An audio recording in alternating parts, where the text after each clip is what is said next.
pessoal, você se lembra que num dos últimos vídeos, não sei se foi o último ou penúltimo, eu falei que ia trazer novas obras aqui pro canal para eu ler? Pois é, há pouco tempo eu comprei a coleção, né, as 3 principais obras aí do autor chamado George Orwell. Olha só, comprei um box desse autor, né, de 3 livros, um boxzinho desse autor, que eu acredito serem as 3 principais obras dele, que são 1984, Dentro da Baleia e Outros Ensaios e A Revolução dos Bichos, tá? Eu comprei essa coleção aqui, gente, por acaso. Eu estava na farmácia com meu pai, né, um dia desses aí, e a gente foi comprar remédio, e eu falei com meu pai o seguinte: pai, eu vou comprar uns livros aqui, né? Lá na farmácia tinha uns livros, ele falou, pode comprar. Aí ele viu que estava R$ 39,90 esse box aqui.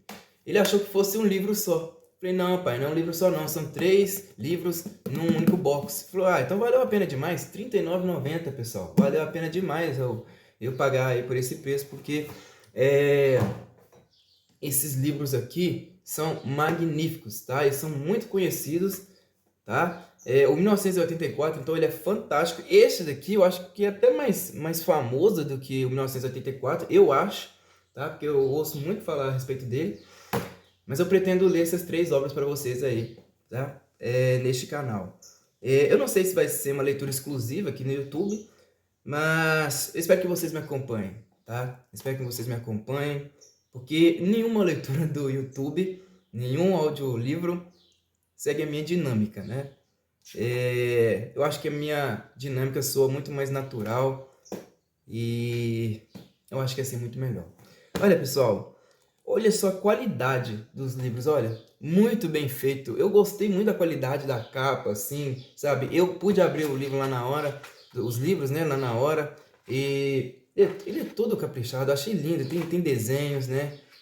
Eu gosto muito de livro assim, porque você consegue conservar por muito mais tempo, né? Tem uns livros que você vê assim, você fala, não vai durar, não vão durar tanto tempo assim, porque, né, eles são de qualidade inferior. Mas olha só, né? Tudo caprichado, a capa muito bem desenhada, né? Dá prazer de pegar nos livros assim, sabe?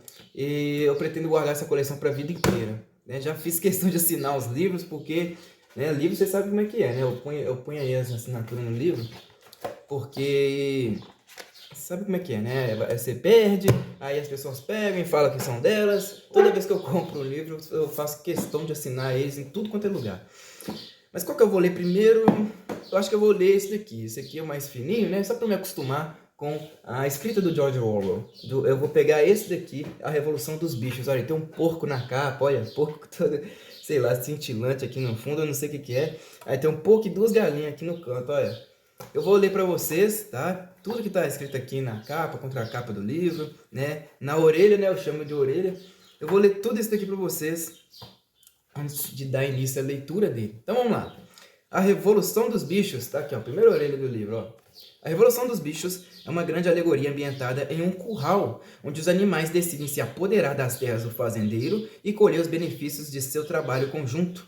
No entanto, aos poucos as regras mudam e os porcos passam a ter mais poder, fazendo os animais questionarem por qual sociedade eles lutavam e se sua recém-descoberta liberdade é tão libertadora quanto eles esperavam. O livro foi publicado pela primeira vez em 1945, e a Rússia stalinista era vista como seu alvo, mas a clareza cortante e a comédia selvagem dessa obra-prima de George Orwell têm um significado e uma mensagem ainda ferozmente atual. George Orwell, agora aqui é outra orelha do livro, né? George Orwell nasceu Eric Arthur Blair em 25 de junho de 1903, em Bengala, na Índia, onde seu pai trabalhava para o Departamento de Ópio do Serviço Público Indiano da Grã-Bretanha. Estudou em instituições de elite e foi ele próprio durante 5 anos agente da Polícia Imperial na Birmânia.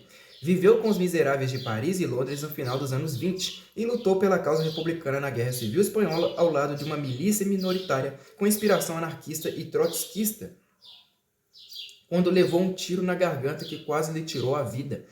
Morreu de tuberculose no dia 21 de janeiro de 1950, um ano depois de concluir 1984. Morreu com 46 anos de idade. Nossa, morreu muito novo, né? Uma fazenda tomada por seus animais maltratados e sobrecarregados. Cheios de idealismo, ele se propõe a criar um paraíso de progresso, justiça e igualdade, administrando o local por conta própria. Os porcos então assumem o comando e, com suas habilidades de alfabetização, vão aos poucos mudando as regras que os animais haviam estabelecido previamente. Dessa forma, o palco está montado com uma crítica muito bem escrita de como os ideais socialistas são corrompidos por pessoas poderosas, como as massas iletradas são aproveitadas e como os líderes comunistas se transformam em capitalistas. Não preciso nem falar, que o Brasil vive essa atmosfera aqui, né? Gente, esse aqui é um texto integral traduzido do original em inglês, né? Obviamente. Da editora Príncipes. Eu amo essa editora, né? É tudo caprichado, eu acho lindo demais. George Orwell, A Revolução dos Bichos. Tradução Carla Lima. Aí tá aqui. Essa é uma publicação Príncipe, selo exclusivo da Ciranda Cultural, 2021. Tradução do original em inglês, Animal Farm. Acho que, olha só, eu não sabia disso não. Animal Farm, que é o título original da obra, né? Legal, legal. Revisão Mauro de Barros, Fernanda R. Braga Simon, não sei. Vamos lá, pessoal. Vamos partir para a leitura do livro aqui, né? Já no início já tem um desenho de um porquinho, olha aí. Capítulo 1. O Sr. Jones, da Fazenda Solar, trancou o galinheiro à noite, mas estava bêbado demais para se lembrar de fechar também as portinholas. Com o facho de luz da lanterna balançando, ele cambaleou pelo pátio, tirou as botas quando chegou à porta dos fundos, serviu-se de um último copo de cerveja do barril da copa e tomou o rumo da cama, onde a senhora Jones já ressonava. Tão logo a luz do quarto foi apagada, um grande alvoroço começou em todas as construções da fazenda. Boatos que tinham corrido durante o dia diziam que o velho major, um porco premiado, tivera um sonho estranho na noite anterior e queria contá-lo aos outros animais. Todos combinaram um encontro no grande celeiro assim que o Sr. Jones estivesse fora do caminho. O velho major, era assim que sempre o chamavam, apesar de na exposição ele ter sido apresentado como Beleza de Willingdon. Ele era tão respeitado na fazenda que ninguém se importava em perder uma hora de sono para ouvir o que ele tinha a dizer. Em uma ponta do grande celeiro, sobre uma espécie de plataforma elevada, Major já se instalara devidamente em sua cama de palha, debaixo de uma lanterna que pendia da trave. Estava com 12 anos e nos últimos tempos se tornara bem corpulento, mas ainda tinha uma aparência imponente, sábia e bondosa, apesar de seus caninos nunca terem sido cortados. Logo os outros animais chegaram e começaram a se acomodar cada um à sua maneira. Primeiro vieram os 3 cachorros Bluebell, Jessie e Pincher, e depois os porcos, que se ajeitaram na palha bem em frente à plataforma. As galinhas se empoleiraram nos peitoris das janelas, os pombos voaram até as vigas lá no alto, as ovelhas e vacas se deitaram atrás dos porcos e começaram a ruminar. Os 2 cavalos do arado, Boxer e Clover, chegaram juntos, andando bem devagar e pousando com muito cuidado as grossas patas peludas para não pisar em algum animalzinho escondido no meio da palha. Clover, uma égua robusta e maternal, se aproximava da meia-idade e não voltara à antiga silhueta depois da 4ª cria. Boxer era um animal enorme, com mais de 1,80 m de altura, tão forte quanto 2 cavalos comuns somados. A faixa branca em seu focinho lhe dava uma aparência um tanto boba, e de fato ele não tinha uma inteligência brilhante, mas era universalmente respeitado por sua firmeza de caráter e tremenda capacidade de trabalho.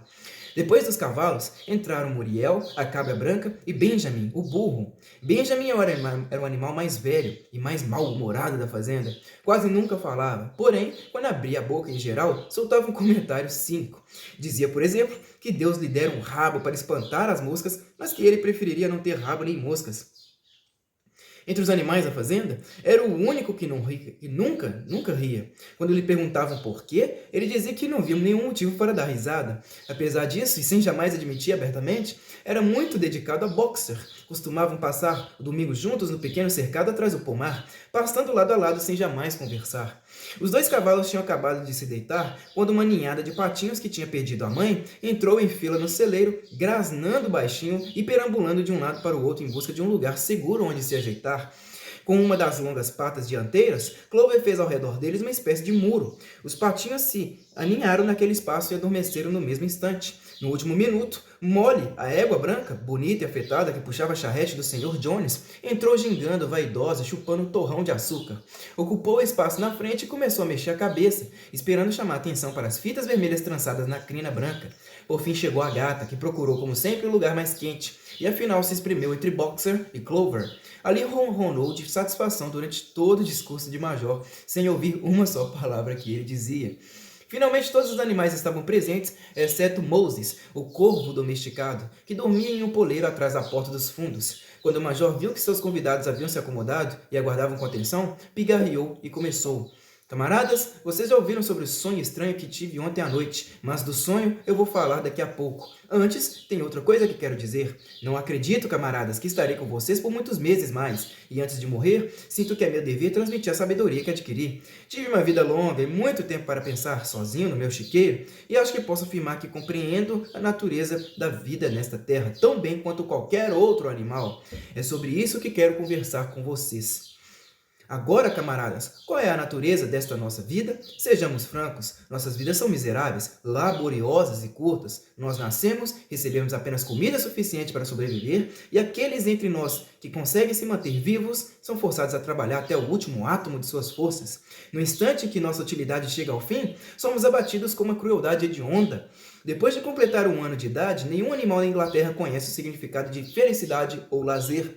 Nenhum animal na Inglaterra é livre. A vida de um animal é miséria e escravidão. Esta é a verdade nua e crua.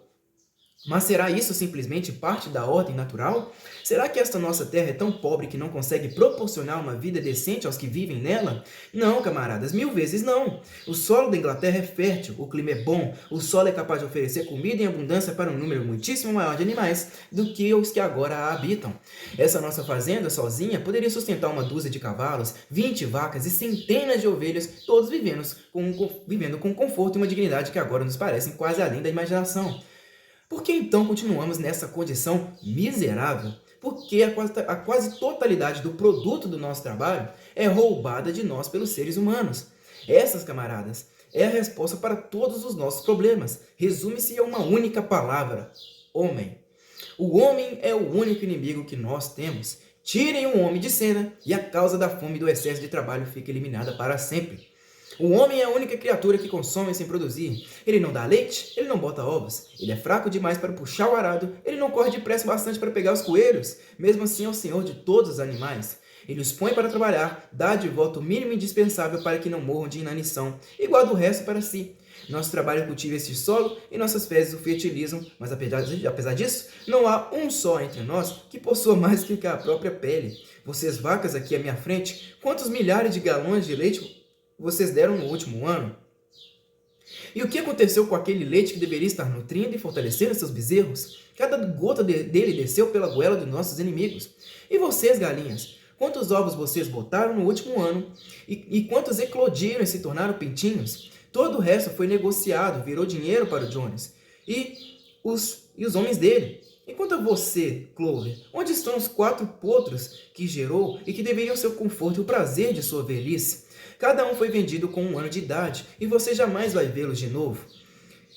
Em retribuição a seus 4 partos e todo o trabalho nos campos, o que você recebeu, exceto parcas rações e uma baia. Mesmo esta vida desgraçada que nós levamos não consegue chegar ao seu fim natural. E não estou reclamando por mim, pois sou um dos poucos sortudos. Tenho 12 anos e tive mais de 400 filhos. Assim é a vida natural de um porco, mas nenhum animal escapa da faca cruel no fim. Vocês, porcos jovens, sentados à minha frente, em 1 ano cada um vai gritar por suas vidas em cima de um cepo de madeira. Todos nós chegaremos a esse horror. Vacas, porcos, galinhas, ovelhas, todo mundo. Nem mesmo os cavalos e os cães têm um destino melhor. Você, Boxer, no mesmo dia que esses seus músculos maravilhosos perderem a força, Jones vai vendê-lo para o carniceiro, que vai cortar sua garganta e ferver seu corpo para servir às raposas. Quanto aos cachorros, quando eles ficam velhos e desdentados, Jones amarra um tijolo em seus pescoços, e os afoga no lago mais próximo. Portanto, camaradas, não está claro e cristalino que todos os males desta nossa vida nascem da tirania dos seres humanos? Basta nos livrarmos do homem e o produto do nosso trabalho poderia ser todo nosso. Praticamente de uma hora para outra seríamos ricos e livres. O que devemos fazer então? Ora, trabalhar noite e dia, de corpo e alma, para desbancar a raça humana. Esta é a minha mensagem para vocês, camaradas. Revolução. Não sei quando a revolução virá, pode ser uma semana ou 100 anos, mas sei tão certo quanto vejo esta palha sobre meus pés que cedo ou tarde a justiça será feita. Mantenham o foco nisso, camaradas, ao longo do pouco que resta de suas vidas. E acima de tudo, transmitam esta minha mensagem aos que vierem depois de vocês, de modo que as futuras gerações possam levar a luta adiante à vitória, até a vitória.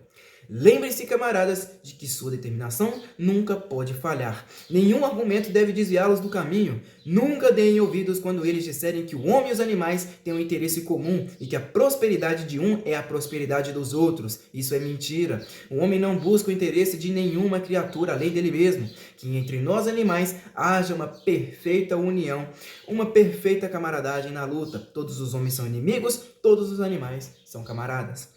Nesse momento começou uma grande confusão. Enquanto o major falava, 4 ratazanas saíram de seus buracos e estavam sentadas nas patas traseiras escutando.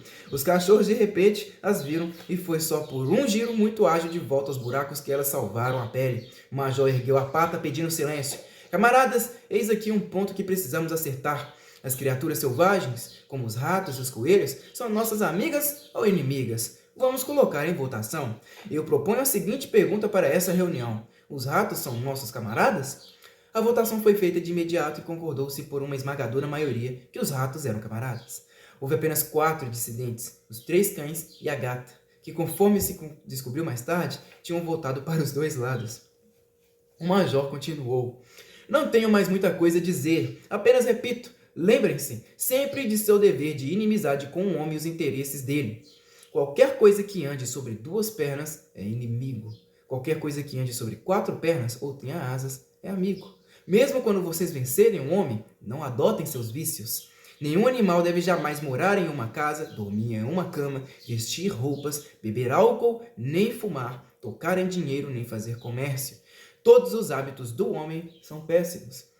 Acima de tudo, nenhum animal deve jamais tiranizar um dos seus. Fracos ou fortes, astutos ou simplórios, nós somos todos irmãos. Nenhum animal deve jamais matar outro animal. Todos os bichos são iguais. Agora, camaradas, vou contar o meu sonho de ontem à noite. Mal posso descrevê-los para vocês. Foi um sonho sobre como a terra vai ser quando um homem for banido. Mas ele me lembrou de uma coisa que eu tinha esquecido há muito tempo. Vários anos atrás, quando eu ainda era um leitãozinho, minha mãe e outras matrizes costumavam cantar uma velha canção da qual elas só conheciam a melodia e as 3 primeiras palavras. Eu sabia essa música na infância, mas fazia muito tempo que ela havia sumido da minha memória. Ontem à noite, porém, no sonho, ela voltou. E não só a melodia, as palavras também voltaram. Palavras que tenho certeza eram cantadas pelos animais do passado distante e que caíram no esquecimento com o passar de muitas gerações. Vou cantar a canção para vocês agora, camaradas. Sou velho e minha voz é rouca, mas quando eu estiver ensinado, aliás, vocês vão cantar sozinhos muito melhor. Chama-se Animais da Inglaterra. O velho major pigarreou e começou a cantar. Como ele mesmo havia dito, a voz era rouca, mas cantou bastante bem e a melodia era empolgante, algo entre Clementine e La Cucaracha. A letra era assim: Animais da Inglaterra, feras da Irlanda, bichos de toda terra e tipo de clima, juntem-se a nós nesta ciranda. Ouçam a novidade que se aproxima. Mas cedo ou mais tarde vai chegar o dia em que o homem tirano será derrubado, e em toda a Inglaterra o campo fertilizado pertencerá só aos animais. Que alegria! Nossos narizes não terão mais argolas, sumirão os arreios das nossas costas, esporas e lâminas enferrujarão, chicotes cruéis não mais estalarão, mais riquezas do que temos em mente, como trigo, cevada, aveia e feno, trevo, feijão e todo tipo de semente, a todos nós pertencerão igualmente. Os campos da Inglaterra vão brilhar, e límpidas as águas vão murmurar, mais doce ainda a brisa vai soprar, no dia em que iremos nos libertar. Em prol deste dia, trabalhar nós devemos, ainda que morramos antes de vencermos. Vacas, cavalos e aves em pé de igualdade. Todos precisamos lutar pela justa liberdade. Animais da Inglaterra, feras da Irlanda, bichos de toda a terra e tipo de clima, juntem-se a nós nesta ciranda. Ouçam a novidade que se aproxima. Cantar esta música lançou os animais em uma agitação enorme. Pouco antes de Major chegar ao fim, eles começaram a cantar sozinhos. Até os mais bobos já tinham captado a melodia e algumas palavras, enquanto os mais espertos, como os porcos e os cachorros, aprenderam a música de cor em poucos minutos. Então, depois de algumas tentativas preliminares, a fazenda inteira explodiu na cantoria de Animais da Inglaterra, em um uníssono poderoso. As vacas mugiram a melodia, os cachorros uivaram, as ovelhas baliram, os cavalos relincharam, os patos grasnaram. Eles estavam tão delicados com a música que a entoaram 5 vezes consecutivas e poderiam ter continuado noite adentro se não tivessem sido interrompidos. Perdão. Infelizmente a agitação acordou o Sr. Jones, que pulou da cama certo de que uma raposa invadira o pátio. Apanhou a arma, que sempre ficava no canto do quarto, e disparou uma rajada de tiros de chumbinho contra a escuridão. Os petardos se alojaram na parede do celeiro e a reunião foi encerrada às pressas. Todos voltaram depressa para o lugar onde dormiam, os pássaros voaram para o poleiro, os outros se acomodaram na palha, e um instante depois a fazenda inteira dormia. Capítulo 2. 3 noites depois, o velho major morreu tranquilo durante o sono. Seu corpo foi enterrado na beira do pomar. Era o início de março. Ao longo dos 3 meses seguintes, houve muita atividade secreta. O discurso de Major tinha dado aos bichos mais inteligentes da fazenda uma visão de mundo totalmente nova. Eles não sabiam quando a revolução prevista por Major iria acontecer, nem tinham motivos para pensar que ela ocorreria durante suas vidas, mas sabiam que precisavam se preparar para ela. Era um dever. O trabalho de ensinar e organizar os demais recaiu naturalmente sobre os porcos, que eram reconhecidos por todos como os mais inteligentes entre os animais. Entre os porcos havia 2 jovens notáveis chamados Snowball e Napoleon, que o Sr. Jones criava para vender. Napoleon era um leitão grande da raça Berkshire, o único Berkshire da fazenda. Não era de muita conversa. Tinha uma aparência feroz e fama de conseguir as coisas a seu modo. Snowball, mais alegre do que Napoleon, mais falante e criativo, porém, não era considerado tão firme de caráter. Os demais porcos machos da fazenda eram castrados. O mais popular deles era pequeno, gordinho, chamava-se Squealer. Tinha bochechas muito redondas, piscava sem parar, tinha movimentos ágeis e voz aguda. Era um comunicador brilhante e, quando expunha um argumento complicado, tinha um jeito de pular de um lado para o outro e de agitar o rabicó. Isso o tornava muito convincente. Os outros diziam que Squealer era capaz de transformar o preto em branco. Esses 3 haviam consolidado os ensinamentos do Major em um sistema de pensamento completo, ao qual deram o nome de animalismo. Diversas noites por semana, depois de o Sr. Jones dormir, eles faziam reuniões secretas no celeiro e apresentavam os princípios do animalismo para os demais. No começo enfrentaram muita tolice e apatia. Alguns bichos falavam sobre o dever de lealdade para com o Sr. Jones, a quem se referiam como Senhor, ou faziam comentários rasteiros como o Sr. Jones nos alimenta, se ele sumir, vamos morrer de fome. Outros faziam perguntas como: por que deveríamos nos importar com o que acontece com o nosso corpo depois de morrer? Ou então, se essa revolução vai acontecer de qualquer jeito, que diferença faz trabalharmos por ela ou não?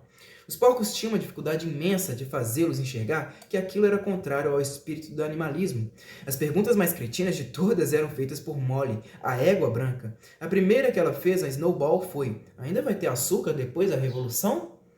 Não, disse Snowball firme. Não temos meios de produzir açúcar nesta fazenda. Além disso, você não precisa de açúcar. Vai ter toda a aveia e todo o feno que quiser.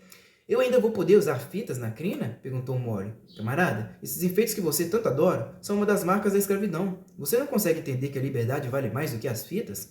Molly concordou, mas não pareceu muito convencida. Os porcos enfrentaram uma batalha ainda mais difícil para combater as mentiras ditas por Moses, o corvo domesticado. Moses, o queridinho do Sr. Jones, era espião e contador de lorotas, mas também um conversador muito esperto.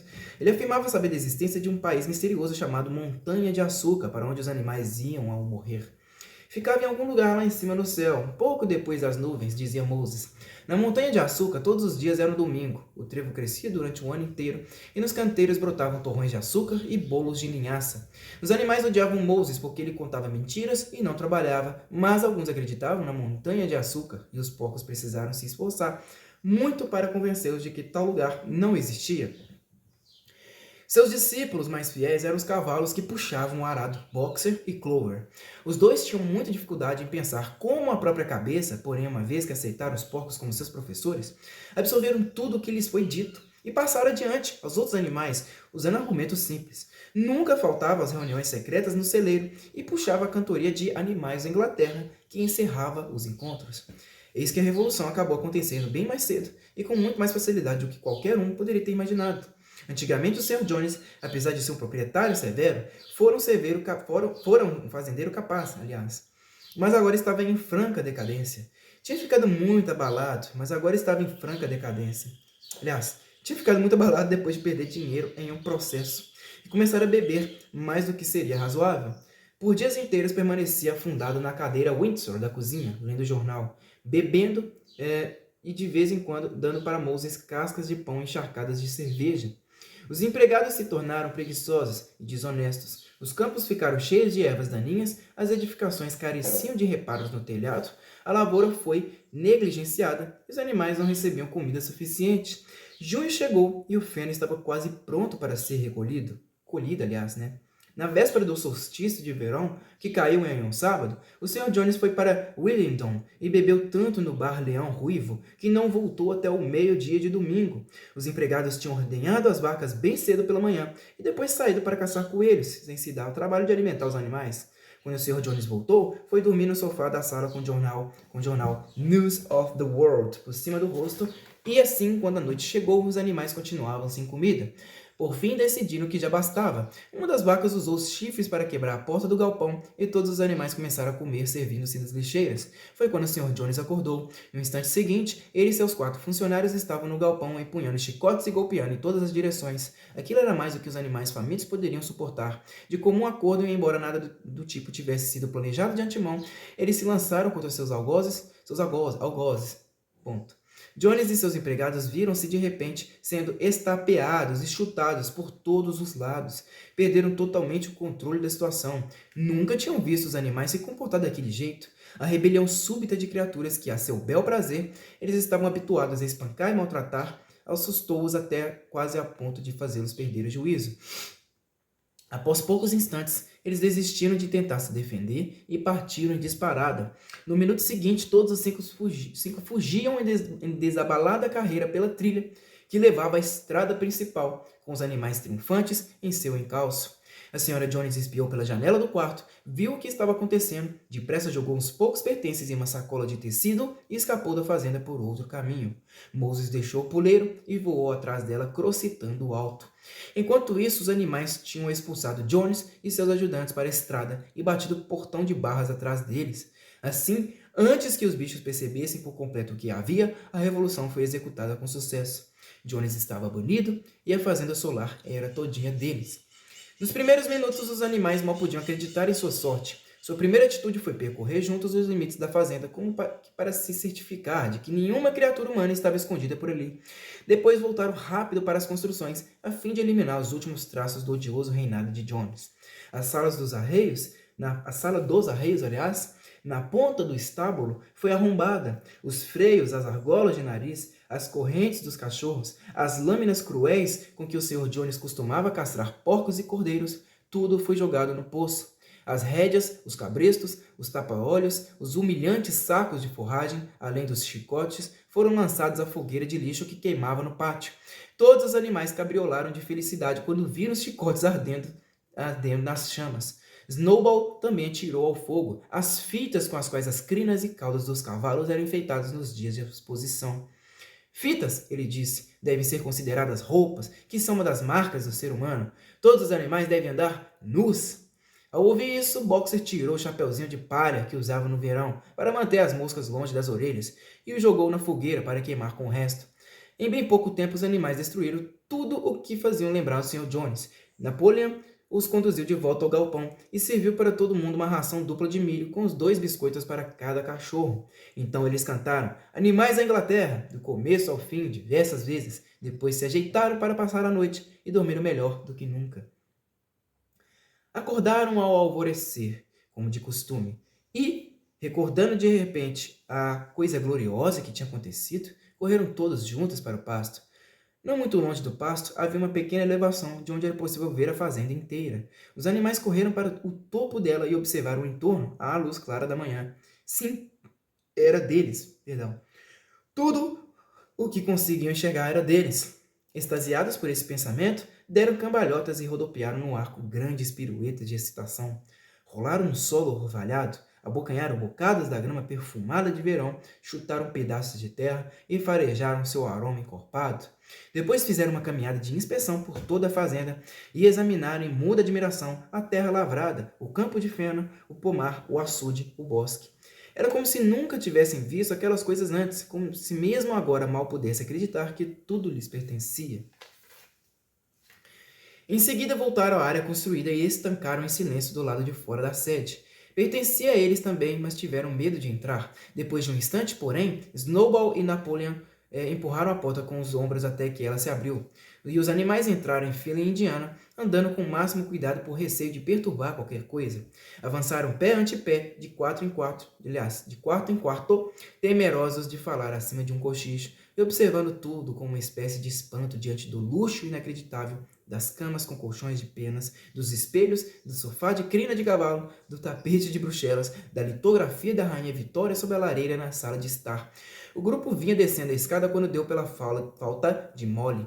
Retornando, descobriram que ela ficara para trás no melhor dos dormitórios. Havia apanhado um pedaço de fita azul na penteadeira da Sra. Jones e o segurava na altura do ombro, apreciando, aliás, o efeito no espelho, de um modo muito tolo. Os demais repreenderam com toda a seriedade e depois deixaram o cômodo. Os demais a repreenderam com toda a seriedade e depois deixaram o cômodo. Alguns presuntos pendurados na cozinha foram recolhidos para serem enterrados, e o barril de cerveja da copa foi tombado com um coice de boxer.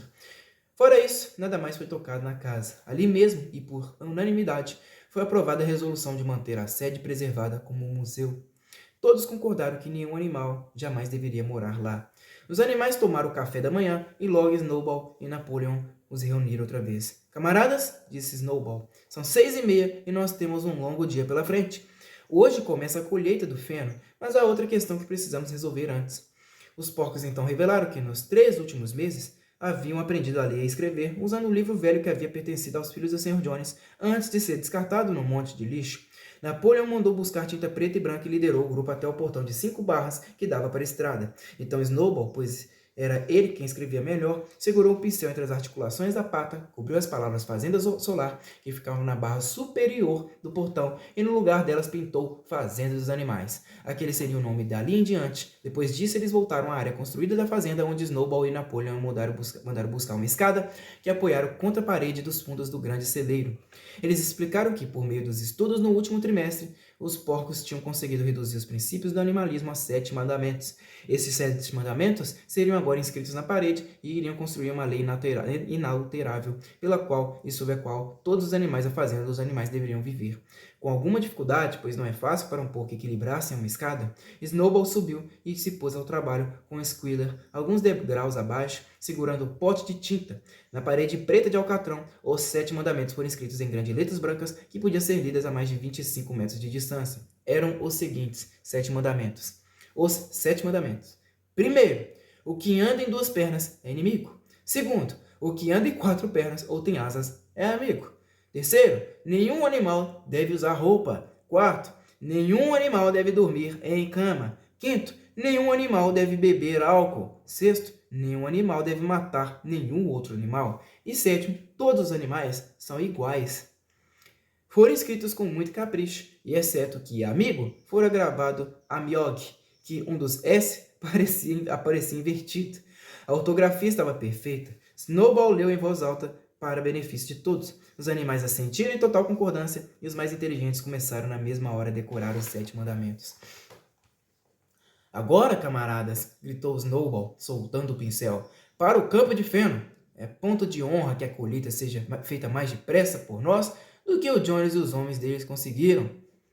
Mas nesse momento as 3 vacas que tinham estado inquietas já fazia algum tempo soltaram um mugido alto. Elas não haviam sido ordenhadas nas últimas 24 horas e seus úteros estavam quase explodindo. Após breve reflexão, os porcos mandaram buscar galões e as ordenharam com bastante sucesso, tendo patas bem adaptadas para a tarefa. Logo havia 5 galões cheios de um leite cremoso e espumante, para os quais muitos dos bichos olharam com considerável interesse. O que vai ser feito de todo esse leite? Perguntou alguém. O Johnny de vez em quando misturava um pouco na nossa ração, disse uma das galinhas. Esqueçam o leite, camaradas, gritou Napoleon, pondo-se na frente dos galões. Isso vai ser tratado. A colheita é mais importante. O camarada Snowball vai liderar o caminho. Eu me juntarei a vocês daqui a pouco. Avante, camaradas! O feno está à espera. Assim os animais marcharam rumo ao campo de feno para iniciar a colheita, e quando voltaram no fim do dia, percebeu-se que o leite havia desaparecido. Capítulo 3. Como eles se esfalfaram e suaram para colher o feno, mas seus esforços foram recompensados, pois a colheita foi até maior do que tinham esperado. O trabalho de vez em quando se mostrou bem árduo. Os implementos agrícolas tinham sido projetados para os seres humanos e não para animais. Assim, apesar dos esforços, nenhum animal foi capaz de usar ferramentas que exigissem ficar apoiado só nas patas traseiras. Mas os porcos eram tão inteligentes que conseguiam pensar em modos de contornar todas as dificuldades. Quanto aos cavalos, conheciam cada centímetro do campo e dominavam o negócio de ceifar e agrupar muito melhor do que Jones e seus homens. Os porcos não trabalhavam diretamente, e sim dirigiam e supervisionavam os demais.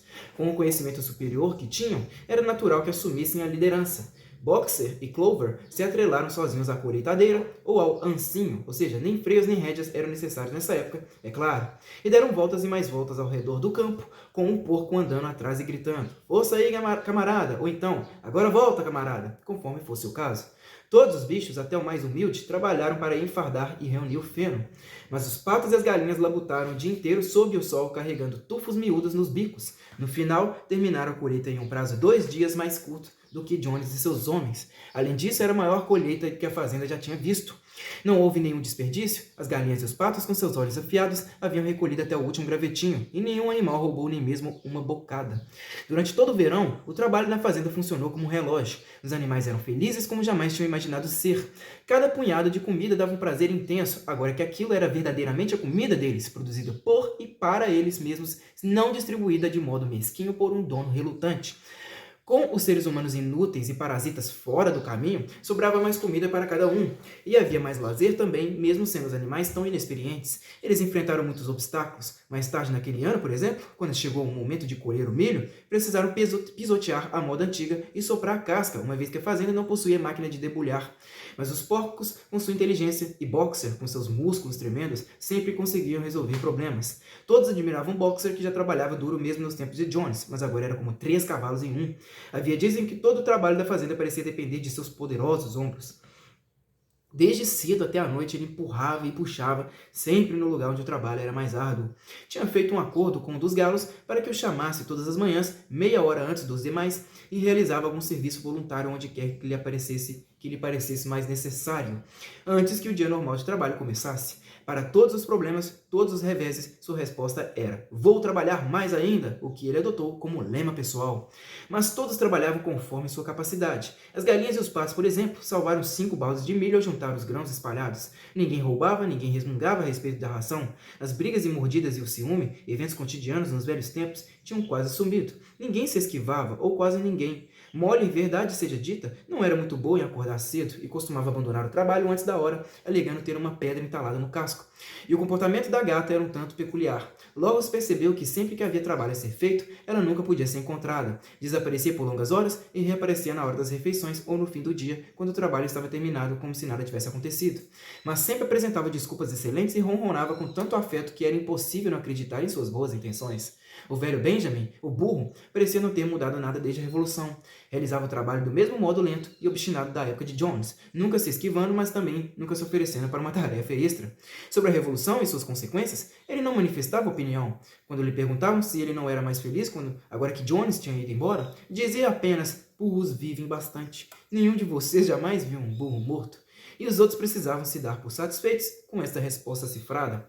Aos domingos não se trabalhava. O café da manhã era 1 hora mais tarde que o habitual, e depois dele ocorria uma cerimônia que era respeitada todas as manhãs, todas as semanas, aliás, sem falha. Primeiro, hasteava-se a bandeira. Snowball tinha encontrado na sala dos arreios uma velha toalha de mesa da senhora Jones, de tecido verde, e nela pintada de branco um casco e um chifre. Era içada no mastro do jardim da sede todos os domingos de manhã. A bandeira era verde, Snowball tinha explicado para representar os campos verdejantes da Inglaterra, ao passo que o casco e o chifre significavam a República dos Animais, que surgiria quando a raça humana fosse finalmente derrubada. Depois do hasteamento da bandeira, os animais marchavam até o grande celeiro para uma Assembleia Geral conhecida como reunião.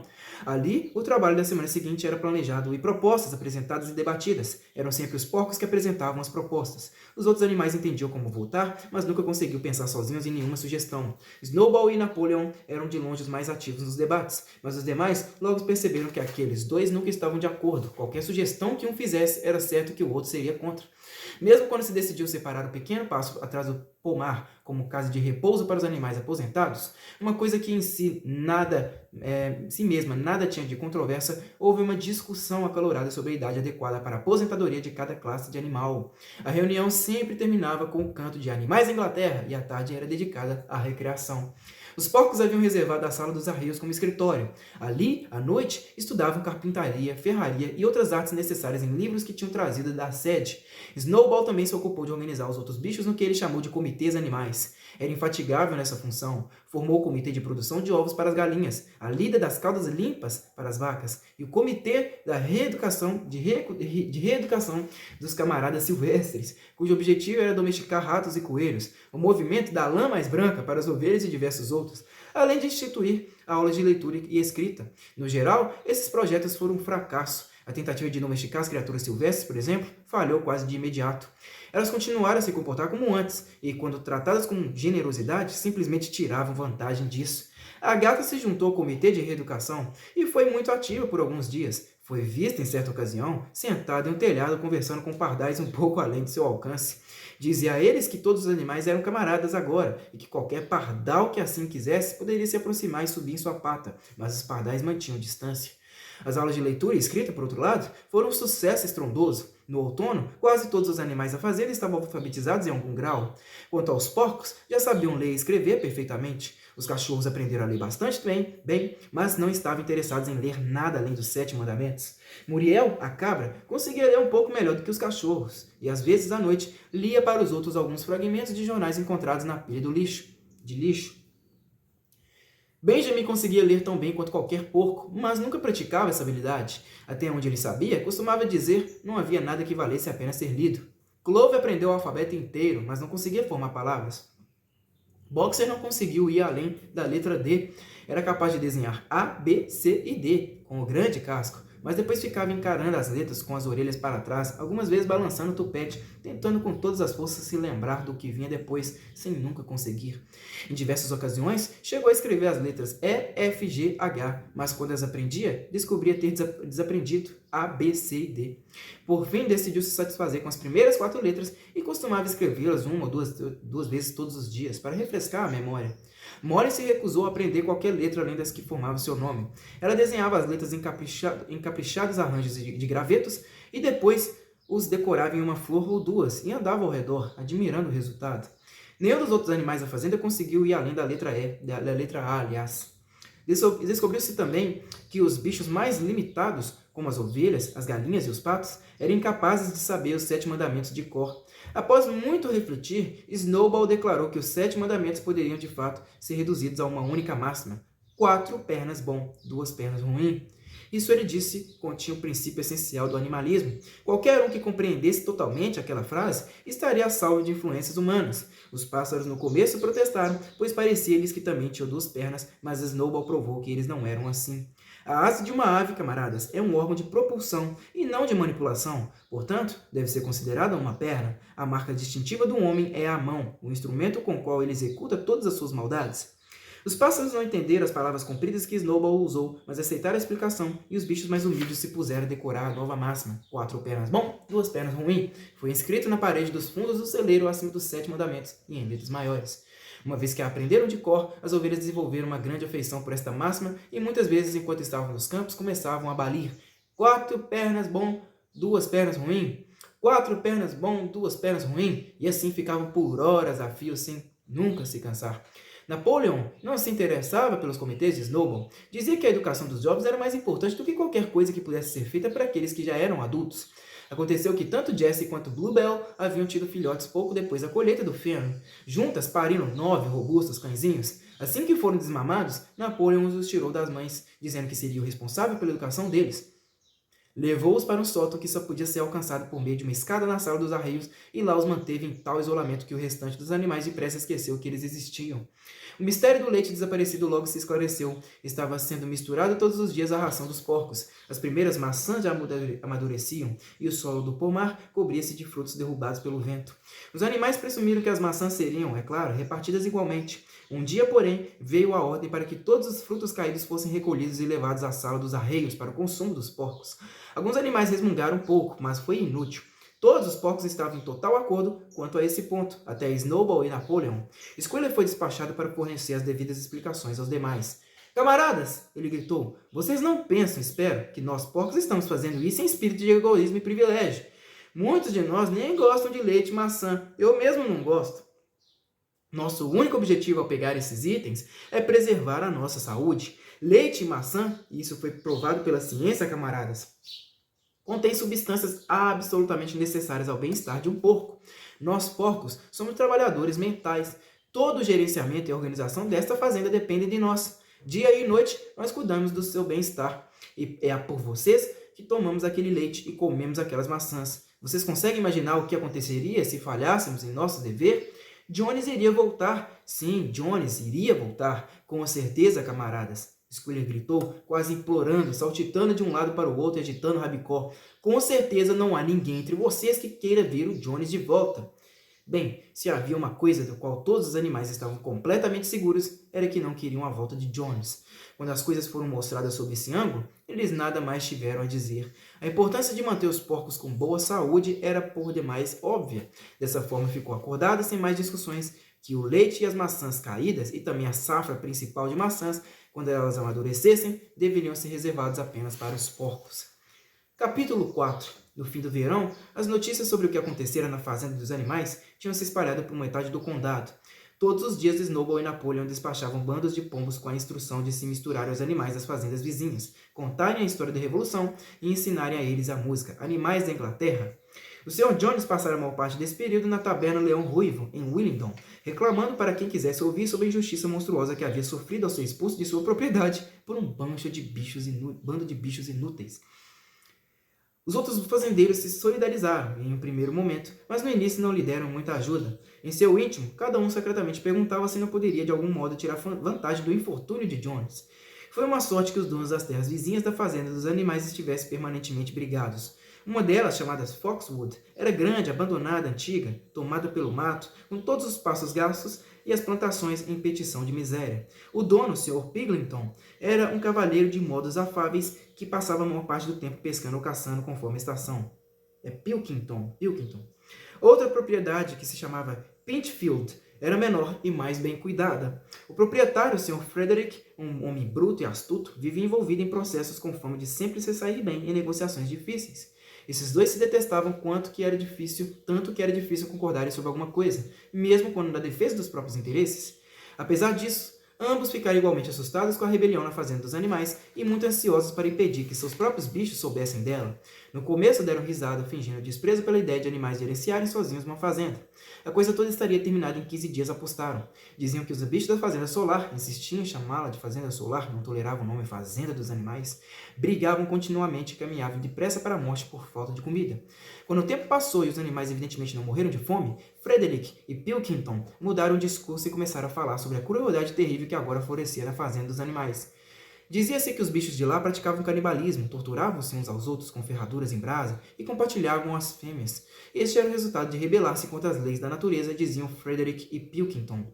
No entanto, essas histórias nunca foram levadas totalmente a sério. Boatos sobre uma fazenda maravilhosa de onde os seres humanos tinham sido expulsos e os animais cuidavam dos próprios assuntos continuaram a circular de forma vaga e distorcida, e ao longo daquele ano, uma onda de rebeliões varreu o campo. Touros que sempre tinham sido dóceis subitamente se tornaram selvagens. Ovelhas quebraram as cercas dos canteiros e devoraram os trevos. Vacas chutaram o balde. Os cavalos de caça refugavam diante das cercas e atiravam os cavaleiros para o lado de lá. Acima de tudo, a melodia e até a letra de Animais da Inglaterra eram agora conhecidas em todos os lugares. Havia se espalhado a uma velocidade espantosa. Os seres humanos não continham a raiva quando ouviam a canção, embora fingissem considerá-la apenas ridícula. Não conseguia entender, diziam, como até mesmo os bichos se dignavam a cantar uma bobagem tão desprezível. Qualquer animal flagrado cantando aquela música era açoitado na mesma hora. Mesmo assim, ela era irreprimível. Os melros a assoviavam nas cercas, os pombos a arrulhavam nos olmos, ela penetrava no estrondo dos martelos das ferrarias e na melodia dos sinos das igrejas. E quando os seres humanos a ouviam, tremiam em segredo, percebendo na letra a profecia de sua futura desgraça. No início de outubro, quando o milho estava cortado e ensacado, e parte dele até debulhada, uma revoada de pombos se aproximou, rodopiando e pousou no pátio da fazenda dos animais na mais selvagem agitação. Jones e todos os homens dele, com mais meia dúzia vinda de Foxwood e Pinchfield, tinham cruzado o portão de 5 barras e subiam a trilha que levava à fazenda. Todos carregavam bastões, exceto Jones, que marchava na frente empunhando uma arma. Obviamente, eles tentariam retomar a fazenda. Aquilo já era esperado fazia bastante tempo. E todos os preparativos tinham sido feitos. Snowball, que em um livro antigo encontrado na sede havia estudado a história das campanhas militares do imperador romano Júlio César, estava encarregado das operações de defesa. Deu suas ordens bem depressa e em poucos minutos todos os animais estavam em posição. Conforme os seres humanos se aproximavam das construções da fazenda, Snowball lançou seu primeiro ataque. Todos os pombos, que somavam 35, voaram de um lado para o outro por cima das cabeças dos homens e lá de cima defecaram sobre eles. Enquanto os homens lidavam com aquilo, os gansos que até então estavam escondidos atrás da sebe chegaram correndo e começaram a bicar violentamente as panturrilhas humanas. Aquilo, porém, era apenas uma pequena manobra para provocá-los e criar um pouco de confusão, e os homens facilmente os afastaram com os bastões. Snowball lançou então a segunda frente de ataque. Muriel, Benjamin e todas as ovelhas com Snowball à frente avançaram contra eles, empurrando-os e batendo de todos os lados, enquanto Benjamin se virou de costas e os atingiu com os cascos. No entanto, mais uma vez, os homens com seus bastões e botas reforçadas com metal foram mais fortes do que os bichos. De repente, a um guincho de Snowball, que era o sinal para a retirada, todos os animais fizeram meia volta, cruzaram o portão e correram para o pátio. Os homens deram um grito de triunfo. De acordo com os que tinham imaginado, viram os inimigos fugindo e os perseguindo desordenadamente. Isso era exatamente o que Snowball queria. Assim que todos alcançaram o fundo do pátio, os 3 cavalos, as 3 vacas e o restante dos porcos que estavam de tocaia no curral apareceram de repente às costas deles e os interceptaram. Snowball então deu o sinal para o ataque. Ele mesmo partiu direto contra Jones. Jones o viu se aproximando, ergueu a arma e disparou. As balas provocaram riscos de sangue nas costas de Snowball e uma ovelha tombou morta. Sem um instante de hesitação, Snowball lançou seus 100 quilos contra as pernas de Jones, que rodopiou e caiu sobre um monte de esterco. A arma saiu voando de suas mãos, mas o espetáculo mais aterrorizante de todos foi Boxer empinando nas patas traseiras, atacando com os grandes cascos dianteiros como se fosse um garanhão. Seu primeiro golpe atingiu um cavalariço de Foxwood na cabeça e o lançou sem vida na lama. Diante daquela cena, vários homens largaram os bastões e tentaram fugir, tomados pelo pânico. No momento seguinte, os animais juntos os perseguiam. Os humanos corriam em círculos pelo pátio. Foram chifrados, chutados, mordidos, pisoteados. Não houve um só animal na fazenda que não se vingasse deles à própria maneira. Até a gata saltou de um telhado para os ombros de um vaqueiro e fincou as garras em sua nuca, arrancando-lhe gritos medonhos. Assim que a abertura da passagem ficou livre, os homens se sentiram mais do que felizes em correr para fora dali e fugir para a estrada. Assim, 5 minutos após a invasão, eles estavam vergonhosamente batendo em retirada pelo mesmo caminho usado na ida, com um bando de gansos bicando suas panturrilhas ao longo de toda a fuga. Todos os homens foram embora, exceto um. Lá atrás no pátio, Boxer palpava com a pata o cavalariço cuja cabeça estava afundada na lama, tentando girá-lo. O rapaz não se mexia. Está morto, anunciou Boxer, pesaroso. Eu não tive intenção de acabar com ele. Esqueci que estava usando ferraduras, mas quem vai acreditar que não fiz isso de propósito? Nada de sentimentalismos, camarada, respondeu Snowball, com as feridas ainda vertendo sangue. Guerra é guerra. Ser humano bom é ser humano morto. Não tenho nenhum desejo de acabar com uma vida, nem mesmo com uma vida humana, disse Boxer, e seus olhos estavam cheios de lágrimas. Onde está a Molly? Perguntou alguém. Molly realmente não se encontrava ali. Por um momento, todos ficaram bem alarmados com receio de que os homens a tivessem ferido de algum modo ou mesmo a levado embora. No fim, porém, ela foi encontrada escondida em sua baia, com a cabeça enfiada no meio do feno do comedouro. Fugira assim que ouvira a arma disparar. E quando os outros voltaram da procura por ela, foi apenas para descobrir que o cavalariço, que de fato estava apenas desmaiado, tinha se recuperado e dado no pé. Os animais se reuniram na maior agitação, cada um em altos brados, recontando os próprios feitos na batalha. Imediatamente improvisou-se uma celebração pela vitória. A bandeira foi hasteada e, animais da Inglaterra, foi entoada vezes sem conta. A ovelha que fora morta recebeu um enterro solene e um arbusto espinheiro foi plantado em sua sepultura. Junto à cova, Snowball fez um pequeno discurso no qual enfatizou a importância de todos os bichos estarem prontos para morrer pela fazenda dos animais, se fosse necessário. Eles decidiram, por unanimidade, criar uma condecoração militar, Herói Animal, primeira categoria, conferida ali mesmo a Snowball e a Boxer. A condecoração consistia de uma medalha de latão, na verdade velhos pedaços de metal tirados dos cabrestos encontrados na sala de arreios, a ser usada nos domingos e feriados. Foi instituída também a Herói Animal, segunda categoria, conferida postumamente à ovelha morta. Houve muito debate quanto ao nome que a batalha deveria receber. No fim, foi chamada de Batalha do Estábulo, por ter sido lá que a emboscada havia ocorrido. A arma do Sr. Jones foi encontrada afundada na lama e sabia-se que havia um estoque de munição na sede da fazenda.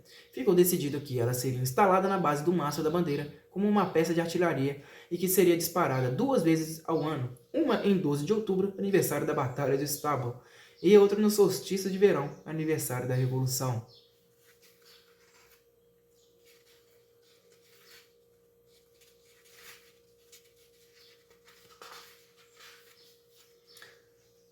Bom, pessoal, eu vou parar por aqui, tá?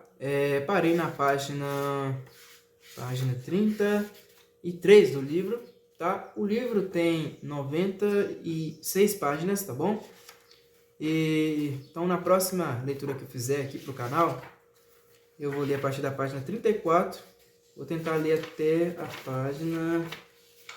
Deixa eu ver. Página 63, tá? No capítulo 8 do livro. É isso aí, pessoal. Eu espero que vocês tenham apreciado a minha leitura até aqui. Muito obrigado a todos vocês e até a próxima.